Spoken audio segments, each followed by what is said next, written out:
नमस्कार दोस्तों, स्वागत है आपका हमारे YouTube चैनल पर एक बार फिर से। आपके प्यार और आपके ट्रस्ट के लिए गाइस तहे दिल से शुक्रिया।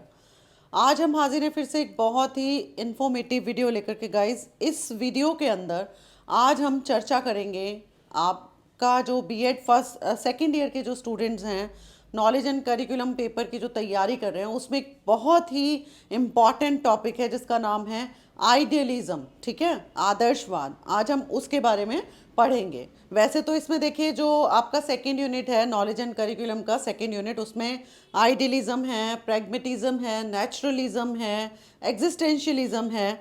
तो इन सभी की ही आपको तैयारी करनी है। तो उसमें से मैंने आज ये फर्स्ट टॉपिक आपको उठाया है, आदर्शवाद। ठीक है, इसको कराने से पहले मैं आपको एक बात बताना चाहती हूँ कि अगर किसी क्वेश्चन को के आंसर का आपको फ्रेमवर्क बनाना आ गया, फ्रेमवर्क मीन्स आपको हेडिंग्स बनानी आ गई, ठीक है, तो उसके अंदर का जो आप फिलिंग तो आप खुद ही कर सकते हैं, है ना। तो ये सारे जितने भी वाद हैं ना, आदर्शवाद है, प्रयोजनवाद है, जितने भी एग्जिस्टेंशियलिज्म हैं, तो इनको लिखने का एक तरीका मैं बता रही हूँ। ये बेस जो आज मैं आपको बता रही हूँ, ये कोई भी आपको नहीं बताएगा, कहीं पर भी नहीं बताया जाता। तो इसको अगर आपने याद कर लिया, जैसे कि सबसे पहले आपको आदर्शवाद का अर्थ करना है। क्या करना है? Meaning of idealism. ठीक है, इसमें हम आपको यही कराएंगे। सबसे पहले अर्थ कराऊंगी मैं, उसके बाद आपको जो है परिभाषा करनी है।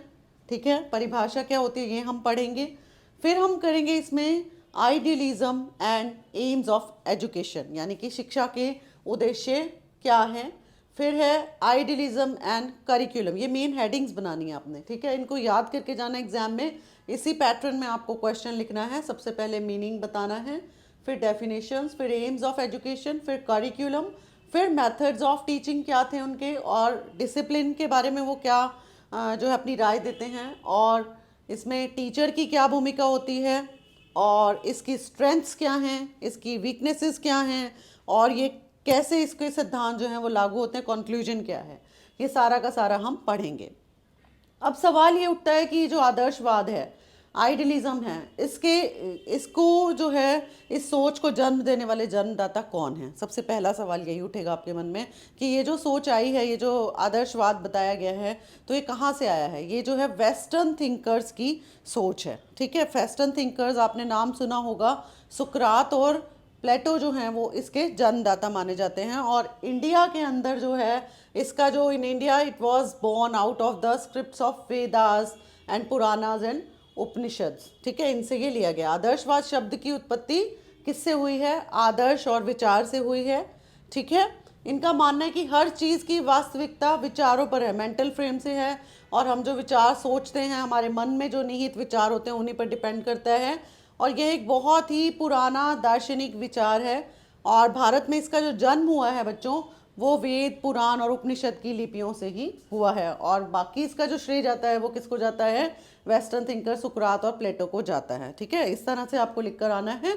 इसके बाद जो है हम लोग करेंगे इसमें परिभाषाएं क्या होती हैं। देखिए, बहुत सारी बुक में परिभाषा दी हुई हैं, आप पजल हो जाएंगे। जैसे कि मैं आपको जो है मेन मेन इंपॉर्टेंट जो डेफिनेशन है, ईजी जो है, ईजी टू लर्न डेफिनेशन है, वो हम आपको बताते हैं। तो इसमें देखिए परिभाषा जो है हम करा रही हूँ मैं आपको अकॉर्डिंग टू हेरोल्ड। मैं बता रही हूँ आपको कि idealism asserts that reality consists of ideas, thoughts, minds rather than material objects and force। ठीक है, हेरोल्ड क्या कहते हैं कि आदर्शवाद का दावा है कि वास्तविकता में क्या है, सामग्री मतलब मटेरियलिस्टिक थॉट्स की बजाय हमारा किस पर जोर देते हैं हम लोग? विचारों पर, और दिमाग का समावेश इसमें होता है। ठीक है, वो ये मानते हैं कि इसका चीफ टीचिंग क्या है आइडियलिज्म की, कि ideas are the final reality. ठीक है, हम जो भी सोचते हैं वही जो है हमारा जो है फाइनल रियलिटी है, उसके अलावा और कुछ भी नहीं है। मतलब कि इनका मानना था, आध्यात्मिकवाद पर इनका ज़्यादा जोर था, स्पिरिचुअलिटी पर इनको जोर देना था। ठीक है, उसी को ध्यान में रखकर ही जो है ये सारे के सारे जो है methods of teaching, AIIMS of education, discipline, teacher का प्लेस, ये सब बनाया गया। अब देखिए इसमें जो नेक्स्ट हेडिंग है आपकी, यहाँ पर बच्चों मैं आपको बिल्कुल ब्रीफिंग में बता रही हूँ। क्यों? मैं ये मानती हूँ कि आप लोग इस लेवल पर हो, रिफ्लेक्टिव लेवल पर आ चुके हो, आपको सिर्फ हिंट्स देने की ज़रूरत है। अगर आपको इसका डिटेल मतलब पूरा का पूरा डिटेल में चाहिए तो जैसे कि हमारे लिंक जो शेयर हो रहा है, स्क्रॉल हो रहा है www.asspeducation.com, यहाँ जाकर के आप इसके जो नोट्स हैं वो परचेज कर सकते हैं। बिल्कुल बहुत अच्छे तरीके से उसमें बताया गया है, आप लोगों को बनाना भी नहीं पड़ेगा और इजीली आप जो है अपना याद कर सकते हैं निकाल करके। ठीक है गाइस, तो देखिए इसमें मैं आपको बता देती हूँ idealism and AIIMS of education क्या थे इनके। अब जैसा कि इनका मानना था कि जो हमारा माइंड है वही सर्वोपरि है, यानी कि हम जो है सोचते हैं ईश्वर से कनेक्टेड है, आध्यात्मिकतावाद से है। तो इनका पहला ही एम था एजुकेशन का कि सेल्फ रियलाइजेशन। ठीक है, मतलब कि सेल्फ रियलाइजेशन सोशल फॉर्म में भी अपने आप को जानना और फिजिकल फॉर्म में भी, और अपने मतलब अपना आत्मज्ञान करना, आत्म ज्ञान जो है वो इनका मेन था फंडा। और सेकेंडली जो था इसमें स्पिरिचुअल डेवलपमेंट, कि बच्चों का जो है वो आध्यात्मिक विकास होना चाहिए। जब तक हमारा जो है हम अपने आप को अध्यात्म से नहीं जोड़ेंगे, शिक्षा को भी अध्यात्म से नहीं जोड़ेंगे, तो हम जो है सक्सेसफुल नहीं हो सकते। इसी सोच पर ये चलता था।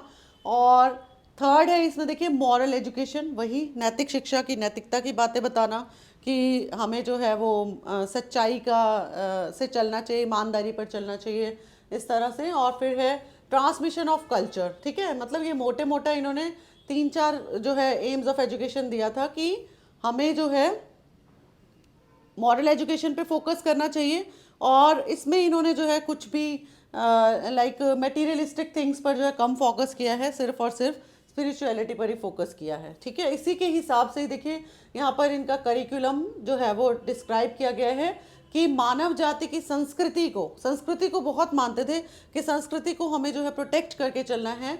तो मानव जाति की संस्कृति को संरक्षित और आगे बढ़ाने के लिए किन विषयों पर इन्होंने फोकस किया, लिटरेचर पे, और जो है आपके धर्म पे, नैतिकता पे और दर्शन शास्त्र पे, जैसे विषयों को जो है पाठ्यक्रम में उचित स्थान दिया जाना चाहिए। ठीक है, वो ये मानते थे कि करिकुलम में ये सब्जेक्ट्स तो आपके होने चाहिए। कौन से? लिटरेचर रिलेटेड, ठीक है, धार्मिक जो सब्जेक्ट हैं वो, और नैतिकता से संबंधित सब्जेक्ट्स हों।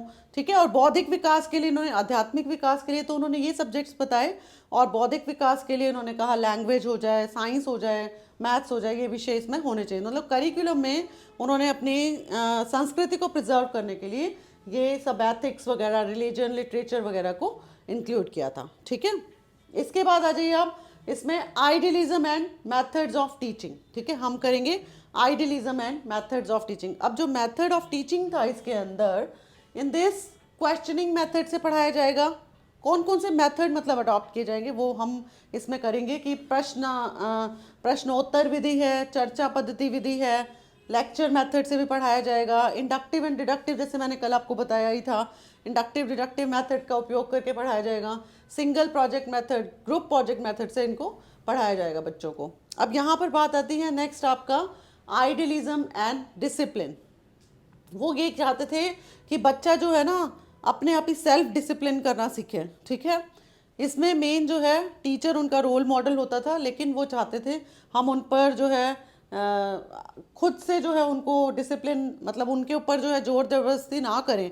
ये नहीं चाहते थे कि हम जो है फोर्सफुली उनको डिसिप्लिन में बिठाएं। वो चाहते थे कि बच्चा जो है खुद से ही उसके अंदर डिसिप्लिन की भावना आए।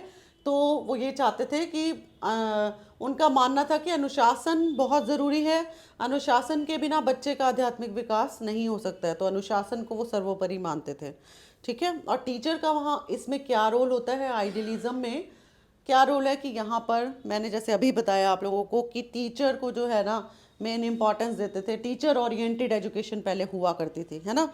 पहले जो हमारा कल्चर था वो कैसा था, आइडियलिस्टिक वे में हम लोगों को पढ़ाया जाता था। हम लोग जैसे पढ़े हैं तो वो आइडियलिस्टिक वे में पढ़े जिसमें टीचर बहुत इंपॉर्टेंट होता था। आजकल जो स्टूडेंट ओरिएंटेड एजुकेशन चल रहा है, लेकिन ये प्रोमिनेंट प्लेस किसको देते हैं, टीचर्स को देते हैं, और उनके लिए जो टीचर होता था वो रोल मॉडल होता है। ठीक है, अब देखिए आपने ये सारा समझ लिया, अब आपको समझ में आया होगा। तो इसकी स्ट्रेंथ्स जो हैं वो क्या लगती हैं आप लोगों को, मतलब इसकी स्ट्रेंथ्स क्या हैं। इसमें नंबर 1 कि ये डिसिप्लिन को इम्पॉर्टेंस दे रहे हैं, ये स्पिरिचुअलिटी को इम्पॉर्टेंस दे रहे हैं, ये टीचर्स को इम्पॉर्टेंस दे रहे हैं। तो ये सारी इनकी क्या है, स्ट्रेंथ्स बन जाती हैं कि इसने आदर्शवाद जो है इसका समर्थन करता है, वो अच्छी बात है। ठीक है, सिंपल लिविंग, हाई थिंकिंग पर जोर देते हैं, टीचर को गार्डनर की तरह मानते हैं, और फोकस करा इन्होंने स्पिरिचुअल लेवल पर। ठीक है, ये इसकी स्ट्रेंथ्स हो गई। और इसमें कमियां भी हैं, जैसे फूल के साथ कांटे होती हैं, तो हर चीज़ के अगर कोई कुछ बताता है तो उसमें जो है कमी भी ज़रूर पाई जाती है कि इसमें जो है वीकनेसेस भी थी कुछ। तो वीकनेसेस क्या हैं? सबसे पहले तो आपको लगता होगा कि जैसे अगर बच्चा, मान लो शुरू से ही बच्चे को अगर ये बताया जाए कि तुम जो है ईश्वर की तरफ ध्यान लगाओ, आध्यात्मिकता की तरफ, शुरू में बच्चा जो है नहीं कर पाएगा ये सब, है ना। छोटा बच्चा कैसे अपना ध्यान जो है ईश्वर की तरफ लगा लेगा? भौतिकतावाद बहुत है। तो इसके लिए, इसलिए इसको जो है काफ़ी इसकी उपेक्षा हुई थी आदर्शवाद की, कि इसमें जो है वो भौतिक वातावरण को एक निगलेक्ट किया गया है, आध्यात्मिक जगत के ही सारी बातें की गई हैं। जबकि भौतिकतावाद बहुत तीव्र गति से फैल रहा था उस टाइम पर भी। तो औद्योगिकरण को भी जो है इन्होंने बंद, मतलब उद्योग से रिलेटेड कोई एजुकेशन उसमें नहीं दे रहे थे। इलेक्ट्रॉनिक वातावरण पे कम ध्यान दिया जा रहा था। और ये साइकोलॉजिकल एस्पेक्ट, बच्चे को बिल्कुल निगलेक्ट कर रहे थे कि बच्चे का कोई अस्तित्व ही नहीं है, बच्चा क्या चाह रहा है। तो वो मनोवैज्ञानिक प्रकृति की उन्होंने उपेक्षा की थी। तो इसी वजह से जो है फिर जो है प्रयोजनवाद और ये जितने भी आगे वाद आप पढ़ेंगे ना, आइडियलिज्म हमने आज जैसे किया है, तो इससे ऊपर जो इन्होंने इनोवेशंस वगैरह हुए, तो उसके बाद और जो प्रैग्मेटिज्म है, नेचुरलिज्म है, उनका जन्म हुआ। तो उनके बारे में हम जो है आगे अगली वीडियो में बताएंगे। तो ये जो है पूरा का पूरा, ठीक जैसे मैं आपको बता रही हूँ, आइडियलिज्म आपको अगर करना है तो आपको ये मेन जो है, ये जो फ्रेमवर्क है इसका जो मैंने आपको बताया, नंबर 1 आपको क्या करना है, मीनिंग, डेफिनेशन। ये चीज़ अगर किसी बच्चे ने याद कर ली तो उसको सारे जो हैं आइडियलिज्म, नेचुरलिज्म, प्रैग्मेटिज्म और आपका एग्जिस्टेंशियलिज्म सारे पता चल जाएंगे। क्यों? क्योंकि उनको मेन थीम पता चलेगी। आदर्शवाद क्या कहता है? स्पिरिचुअलिटी की तरफ जोड़ता है। एजुकेशन कैसी होगी, एम्स ऑफ एजुकेशन कैसी होगी, टीचर का क्या स्थान होगा, डिसिप्लिन क्या होगा, स्ट्रेंथ्स क्या, ये सारे पॉइंट्स आपको मेन याद करने हैं। Meaning, definition, AIIMS of education, curriculum, idealism and methods of teaching, idealism and discipline, idealism and teacher, and strengths of idealism and weaknesses of idealism and conclusion। तो इसी पैटर्न में आपको लिख कर के आना है गाइस। ठीक है, आशा करती हूँ कि आपको वीडियो पसंद आया होगा और इसके लिए लाइक, शेयर एंड सब्सक्राइब जरूर करें और बने रहें हमारे साथ। मिलते हैं अगली वीडियो में। Till then bye and take care guys. Thank